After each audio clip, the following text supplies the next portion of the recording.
90 menit Jai berhasil memimpin sekaligus mengawal pertahanan Venezia dengan sangat kokoh.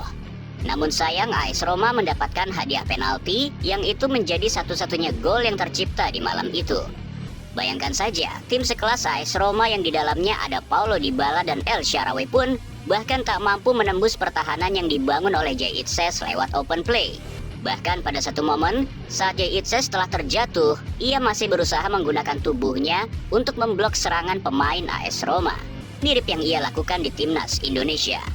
Walaupun Venezia gagal meraih poin, namun terlihat jelas ada kemauan dan tekad tak main-main dari seorang Jay Itzes untuk mengeluarkan tim ini dari zona degradasi. Rasa lelah atau bahkan rasa frustasi mungkin telah menghampiri Jay. Tanpa mengurangi rasa hormat untuk punggawa Venezia yang lain, namun jika kita perhatikan, ada jarak yang cukup jauh antara kualitas pemain bertahan Venezia dengan para pemain tengah dan striker. Saking tak meratanya kualitas antar lini di Venezia, netizen sampai membuat guyonan, Jai dan 10 batang kayu. Ya, mungkin ungkapan netizen itu rasanya begitu konfrontatif. Namun setelah melihat 10 pertandingan terakhir yang dilakoni Venezia, rasanya kita bisa mengerti mengapa guyonan semacam itu bisa hadir. Coba kalian perhatikan, tak satupun dari 10 pertandingan itu ada tim yang mampu menang dengan selisih lebih dari 1 gol.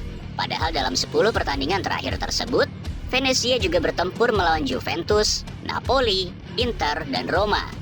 4 tim besar yang seharusnya mampu membantai tim promosi seperti Venezia dengan selisih skor yang besar. Namun di bawah komando Jay Itzes, Venezia selalu mampu merepotkan tim manapun yang mereka hadapi. Venezia berhasil menahan imbang Juventus, bahkan Jai lah yang mencetak gol saat itu. Melawan Napoli, Venezia hanya kalah 1-0.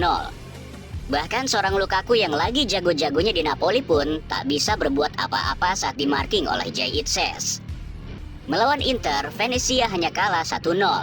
Bahkan dalam laga itu, Jai yang merupakan pemain bertahan, justru Jai lah yang hampir mencetak gol. Dan yang terakhir yaitu melawan AS Roma.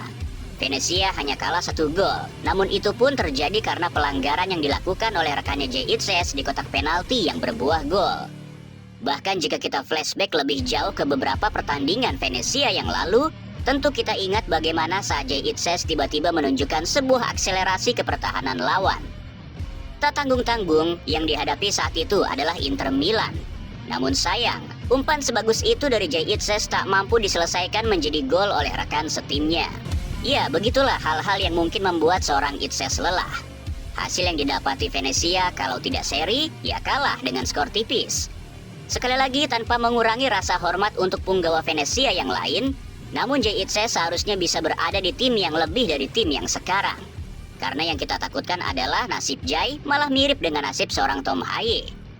Yang mana saat itu, Tom bermain begitu baik bersama SC Heerenveen. Kemudian datang tawaran dari Como. Namun sayang, Heerenveen menolak karena Heerenveen meminta biaya transfer yang lebih tinggi dari yang diajukan oleh Como.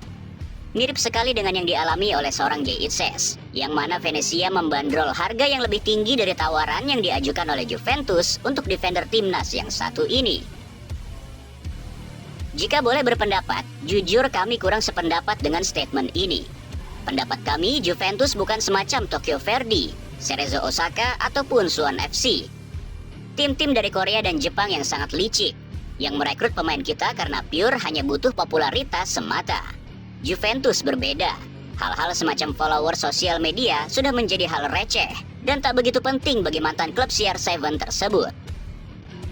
Maka saat proposal untuk merekrut Jai resmi diberikan oleh Juventus ke Venezia, itu adalah pure Juventus melihat ada potensi besar di diri seorang Jay Itzes. Ya, karena kami percaya Jai mampu bersaing di sana. Jai punya skill bertahan yang menawan. Jai punya wibawa. Dan kepemimpinan Jai pun juga berkelas. Coba perhatikan aura dari seorang Jay Itzes ketika memimpin rekannya di Venezia. Ataupun ada sebuah pertunjukan emosional intelijensi dari seorang Jay Itzes yang pertunjukan itu luput dari siaran televisi.